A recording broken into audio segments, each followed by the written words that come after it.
Hello friends, নানান ব্যঞ্জনে তোমাদের সকলকে স্বাগত জানাচ্ছি। আজ দেখো এখানে ডিম রান্না করব। তো এখানে দুটো আলু নিয়েছি আর এখানে ডিম নিয়েছি। আমি আগে ডিমগুলোকে সেদ্ধ করে নেব। তো এই কড়াইটাতে মধ্যে আমি সেদ্ধ করি আর কি। এটার মধ্যে ডিমটাকে সেদ্ধ করে নিয়েছি আর আলুটাকে আমি প্রেশার কুকারে সেদ্ধ করে নিয়েছি।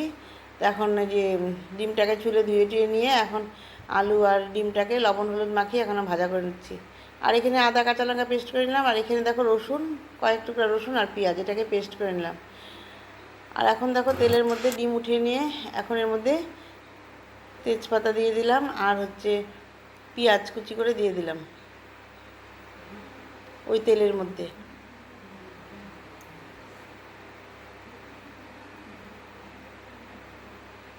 এখন এর মধ্যে কাঁচা লঙ্কা পেস্ট দিয়ে দিলাম, আদা আর কাঁচা লঙ্কা পেস্টটা দিয়ে ভালো করে মিশিয়ে নিচ্ছি। মিশিয়ে নিয়ে এখন এর মধ্যে পেঁয়াজের পেস্টটা দিয়ে দিলাম, দিয়ে ভালো করে একটু ভেজে নেব। আর এখন লবণ হলুদ দিয়ে দিলাম, দিয়ে মশলার সাথে মিশিয়ে নেব।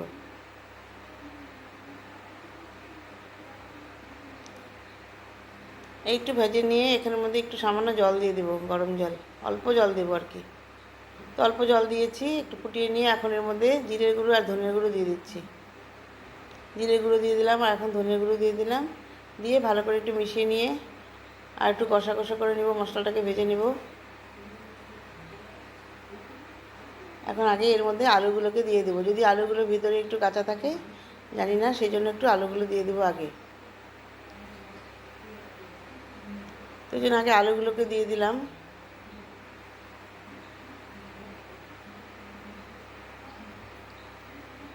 কারণ প্রেশারে আমি বেশি সিটি মারিনি, তো চোখলাগুলো ছুলিয়ে ভেজে নিয়েছিলাম। আলুগুলো দেখো কষিয়ে নিয়ে এখন এর মধ্যে গরম জল দিয়ে দিচ্ছি। একদম সিম্পলভাবে রান্না করছি গরমের জন্য, একদম মশলা কম দিয়ে। এখন এর মধ্যে ডিমগুলোকে দিয়ে দিব।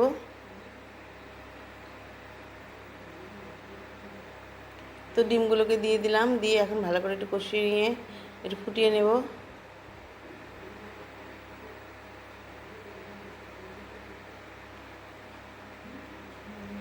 তো এইভাবে ফুটিয়ে নিয়ে এখন আমার রান্নাটা বন্ধুরা শেষ হয়ে গেল। আর এখানে একটু মেয়ের জন্য ডাল সিদ্ধ বসিয়েছি আর আমাদের মুগ ডাল বানিয়েছি। আর এখানে একটু বড়া বানাচ্ছি, একটু ভেজিটেবল বড়া। ডালও দিয়েছি আর এর মধ্যে অল্প সবজিও দিয়েছি।